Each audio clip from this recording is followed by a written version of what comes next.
इसलिए श्रद्धा रखेंगे तो आपके अंदर में ज्ञान अपने आप आएगा। आपके अंदर में भक्ति जगेगी तो भक्ति में ज्ञान भी आएगा और उसके साथ वैराग्य भी आपके मन में आएगा।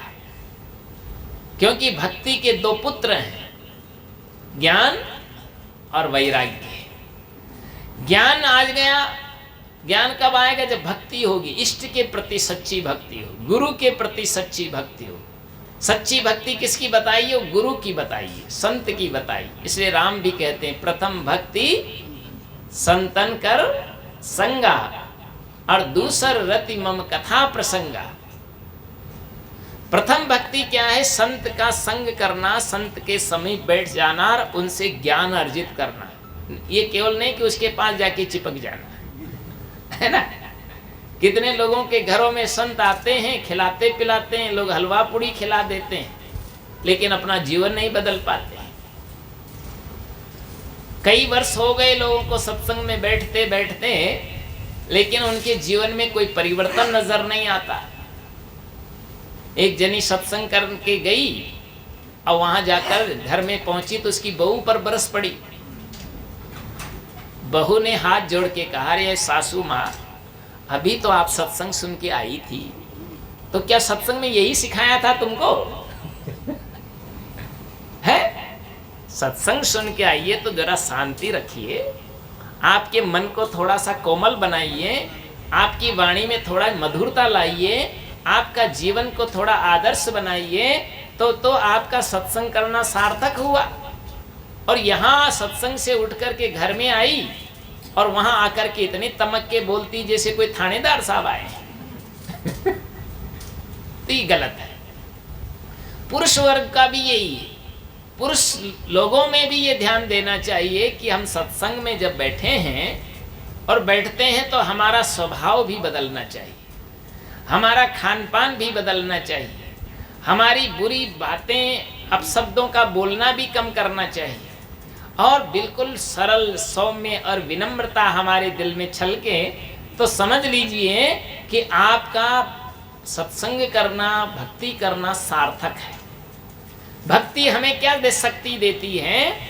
आदमी को भक्ति मजबूत बनाती है। जैसे मीरा भक्ति में लगी और मीरा जब भक्ति करने लगी तो उसके घर के लोग उसके साथ उदंडता बरतने लगे, उनको अच्छा नहीं लगा।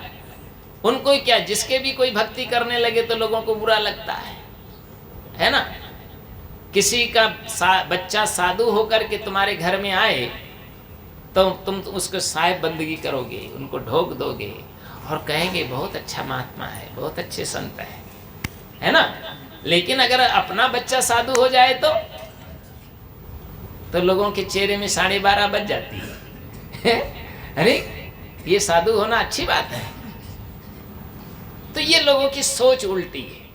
लोग समझ नहीं पाते हैं कि साधु साध्वी होना तो ये बहुत बड़ा पुण्य का फल था तुम्हारे, इसलिए तुम्हारे घर में ऐसे साधु साध्वी का अवतरण हुआ है ना।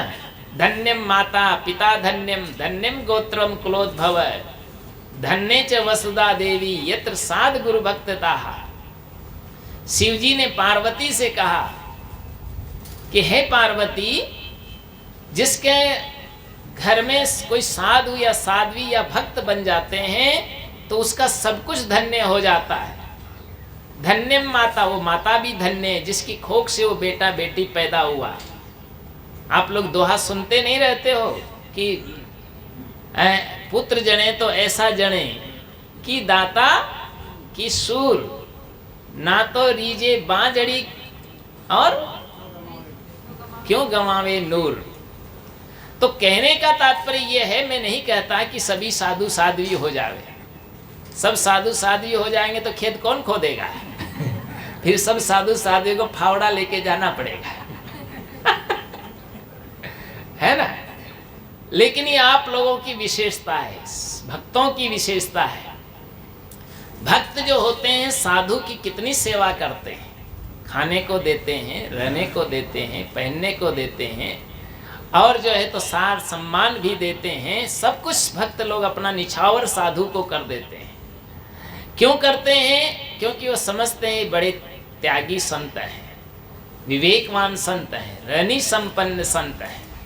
तो जीवन में संतत्व हमारे अंदर में होना चाहिए, तब जाकर के संत का आदर्श भी महान होता है।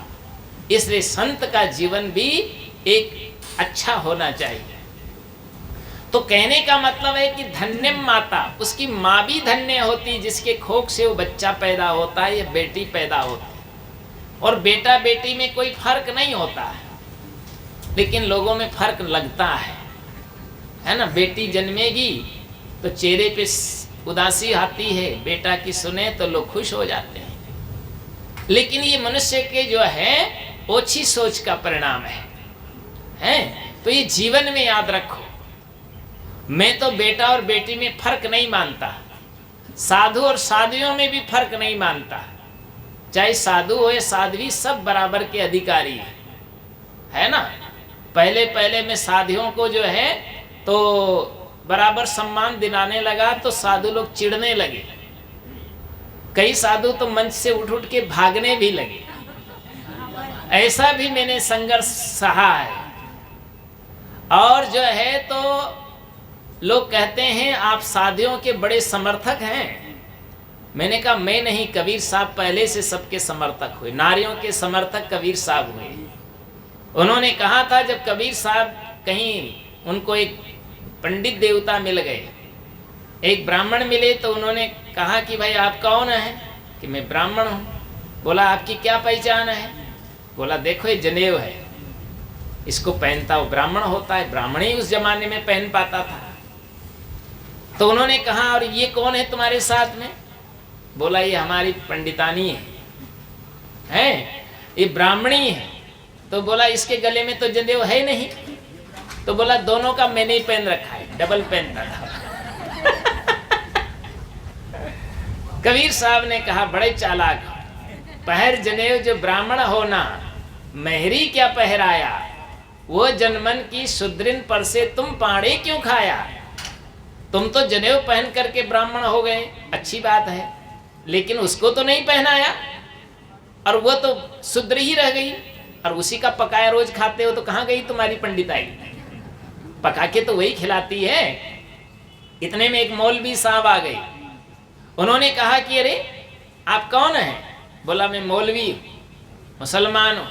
बोला तुम्हारी क्या पहचान है? उसने कहा देखो मैंने खतना करा रखा है, सुन्नत करा रखा है। जब वो मुसलमान के घर में बच्चा पैदा होता है तो उसकी पेशाब इंद्री की वो चमड़ी कटा देते हैं, उसको सुन्नत कहते हैं, है ना। और सुन्नत कर देते हैं तो मुसलमान बनाते हैं। मनुष्य जन्मता है तो न हिंदू होता है, न मुसलमान होता है, न सिख होता है, न ईसाई होता है, न जैन होता है, न बौद्ध होता है। मनुष्य जन्मता है तो कौन होता है? केवल मनुष्य होता है। ये सब बाहर से बनाए जाते हैं, है ना।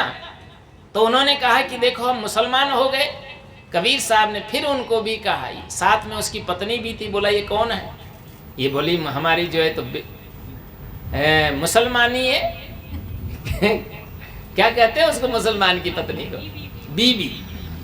बीवी कहते हैं, बीवी बच्चा। आजकल कहा होता है ना बीवी बच्चा, ये मेरे बीवी और ये बच्चे हैं, है ना। बीवी बार हरम महल में, कबीर साहब ने भी कहा बीवी, कहा कि नहीं कहा? वो भी कहते हैं कि बीवी बाहर हरम महल में बीच मियाँ का डेरा, नो मन सूत अरुज नहीं सुरझे, जन्म जन्म अरुझेरा। कहत कबीर सुनो भाई साधो, ये पद का करे निवेरा, भूला लो कहे घर मेरा। तो कबीर साहब ने भी बीवी कहा। उन्होंने कहा कि भाई जो है ये कौन है? बोला ये मेरी बीवी है। बोला अच्छा, आप तो सुन्नत करा करके मुसलमान हो गए और ये तो हिंदू ही रह गई, इसकी तो सुन्नत कराया नहीं तुमने। सुन्नत कराए तुर्क जो होना, औरत को क्या कहिए, अर्ध शरीरी नार रखा बखानी ताते हिंदू रही है।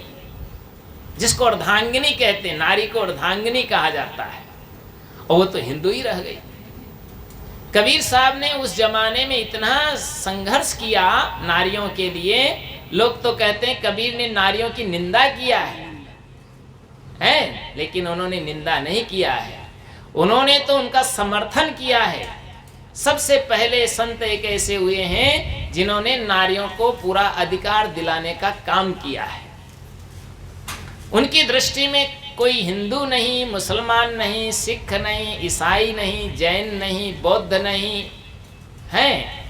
मनुष्य न ब्राह्मण है, न क्षत्रिय है, न वैश्य है, न शूद्र है। उनकी दृष्टि में तो केवल मनुष्य मनुष्य है।